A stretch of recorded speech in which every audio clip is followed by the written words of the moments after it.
primary source documents, in my mind, are the building blocks of history. Primary source documents are the raw materials that historians use to interpret the past.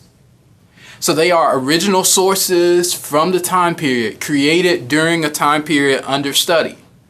So it could be a newspaper from the 1600s, a newspaper from the 1980s, right? An audio clip, a video clip. This video here will be a primary source document for those studying video conferencing in 2013. There are many, many, many types of primary source documents. But the key is that they allow historians to build interpretations because they are examples of what people did at the time, what they said at the time, their biases, their perspectives, and their lived experiences through written documents, through video documents, through audio documents.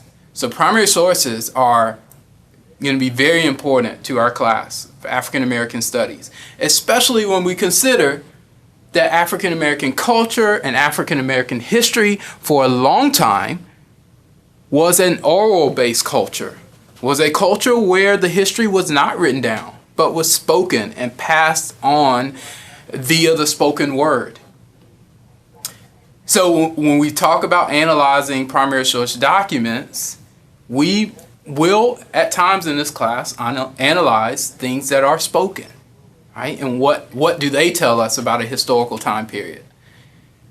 We have the benefit of a lot of written print documents now, and so we will spend some time developing the tools and the skills to analyze or to determine what these documents tell us about a historical time period. So, SOAPs. What is SOAPs? So S is for speaker, and I'm going to go through these quickly here and then talk about them in more detail in a moment. S is for speaker, O is for the occasion, A is for the audience, P is for the purpose, S is the subject of the primary source document, and the last S is so what? So what? Why do we need to be concerned about this in the first place? Okay? Now, how do we use SOAPs to analyze primary documents? 1, the speaker, the first S. Who's the author? Who's the speaker? What is their nationality or ethnicity or other affiliation? Their gender, their age, their social class, political affiliation. Are they credible? That's a very important question. Are they credible? Can they be trusted? Why or why not? Now, with a primary source document, we may not always know all of the answers to all of these questions, but it will be important for us to try and find these answers, because without knowing who said it, it'll be hard for us to interpret what the document says. All right. So, O is occasion. Why? Under what circumstances was this speech given or this document written? A, who's the audience? Who's reading or listening to this? So things aren't written or spoken or sang or painted in a vacuum. Generally, it's always for an audience. So from looking at the document, do we get a sense of who this audience is? What is their POV? POV is point of view. What is the point of view of not just the author, but also the audience? And how would they perceive the speaker or audience's argument? Okay?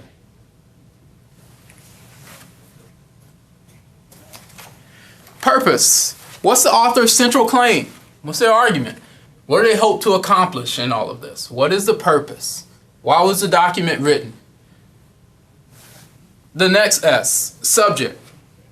What is the document all about? Okay, and it's here, this S, the subject part, that we will spend a little bit of time translating a document, understanding a document. This is where we read it more carefully and closely to understand what the document's saying. So what topic is covered? And then the last S, which is very important for the historian, right? So what? Why does this even matter? Where does this document fit in our larger arguments about the historical narrative of American history, of African American history, whatever history it is that we're studying? How does this fit? How does this contribute to what we know about the narrative that exists, right? So let's now look at a document. The title of the document is A New and Accurate Description of the Coast of Guinea, Divided into the Gold, the Slave, and the Ivory Coast, by Willem Bozeman. All right. So the first S is speaker. So just from what we've talked about before, we do know now who the speaker is. Willem Bozeman. Now, who is he? Now, this requires a little bit more investigative work, and that's a historian is an investigator, doing some investigating, figuring out who's saying what and what the ultimate purpose is and what message is being conveyed. So who is Willem Bozeman? So he is a Dutch sea captain. He is a sea captain. So he owns a ship. He is a sea captain. That's his area of business. He has 14 years of experience sailing along the coast of Western Africa. So, since he's talking about Guinea and the coast of Western Africa, 14 years of experience, as a historian, we might think, that makes him pretty credible. He's a credible source here. And one of the things that we need to know, as he is the speaker, we also know that he's writing this in 1705. So he's writing this in 1705. So he's a sea captain, 14 years of experience, writing this in 1705. So we gathered that information just from the title. All right? Now, let's look back at the first paragraph of the document. So, the first paragraph says, the first business of one of our factors when he comes to feed Wida, again, if you see something in brackets here, that's generally how it is pronounced, right? So Wida is to satisfy the customs of the king and the great men, which amount to about 100 pounds in guinea value, as the goods must yield there. After which we have free license to trade, which is published throughout the whole land by the crier. Now, I admit, the first time I read this, I didn't know what was going on. All right? I know that this guy's a sea captain. I know he has 14 years of experience. I know he's writing this in 1705. But other than that, I don't know what's going on. So what do I do as a historian if I don't know some of these words I don't even know? Well, guess what? You look them up, right? So we start to look up these words to figure out what's being said. So I've heard of factor before. But what is a factor? So we got to look that up. And these are some of the things that you'll be doing. So a factor is a person who acts or transacts business for another. So I looked as like an agent. Okay? So going back to that first paragraph, the first business of one of our business agents. So again, he's a sea captain. He's doing some business here. When he comes to Wida, what is Wida? So Wida, today called Ouida, this was kingdom. A kingdom in West Africa. Okay? And it was absorbed into, and I'm going to get out of your way so you can see this, into the Dahomey Kingdom in 1727, and is today part of the nation of Benin. So, Wida is a place. It is a place in Western Africa. So if we go back to the paragraph again, what do we see here? We see that the first business of one of our agents, when he comes to this place in Western Africa, Wida, is to satisfy the customs of the king. Customs generally are taxes, right? Got to pay taxes to the king. All right. And remember that Bosman is Dutch. So the Dutch king here and the great men, which amount to about, and with great men, we can talk about people who are in the upper class, people who are the ruling authorities of the Dutch kingdom, right? Which amount to about 100 pounds in guinea value. So guinea is the currency of Wida, all right? So the first business of one of our agents when he comes to Wida is to satisfy the customs of the king and the great men. So now I've made a mistake. I've been talking about the king, of the Dutch king and the great men, when in fact, if you look back, that's why it's important to carefully read these primary source documents. The king here is actually referring to the king of Wida, all right? That king and the great men in that kingdom, all right? So we're paying them in their currency as the goods must yield there. After which we have free license. Once we do that, once we pay tribute, so we're paying taxes to the king, and that king then allows us to now have further transactions, because what we see here is after which we have free license to trade. So we have a freedom to trade now, which is published throughout the whole land by the crier. Now I had trouble figuring out what is crier, so I looked that up, and going back to the I found a couple of things here. I looked it up, and lo and behold, crier is a female hawk. It's like, that doesn't quite fit. Doesn't quite fit in the context of this document that we're talking about.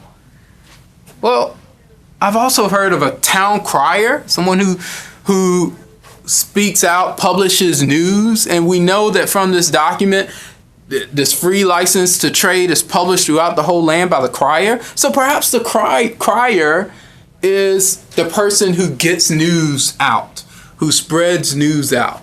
All right, we would call that today maybe a newspaper or internet or something like that, but this is a person whose job is to communicate news, okay? So that's the first paragraph, all right? So now we got a sense, we got this Dutch trader, the Dutch are coming, they're trading with this town called Wida, and they had to pay a tribute to be able to have a free license to trade, and this is what they've done in the first paragraph. Okay, so why don't you take a few minutes and press pause in the video now, and now look at the rest of the document. Okay, and I will highlight in a few minutes some of the key pieces of the rest of the document that you need to keep in mind, as well as finish talking about the SOAP's process of analyzing primary source documents. So we have the first S, which was speaker. Now let's talk about the occasion, and we talked about the first paragraph, and by this time you've read the rest of the document.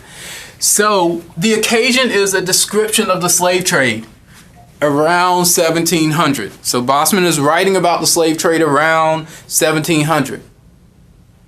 And who's reading this? And we get to the audience in a moment, but this is written for potential new customers. So he's not just writing to describe this process for himself, but you could say that he's writing to let people know that this is the way that the Dutch do business in Africa with the slave trade. He may be writing to let future sea captains who participate in the slave trade for the Netherlands or the Dutch know how to do things. Okay, so the occasion, there can be lots of occasions for this document.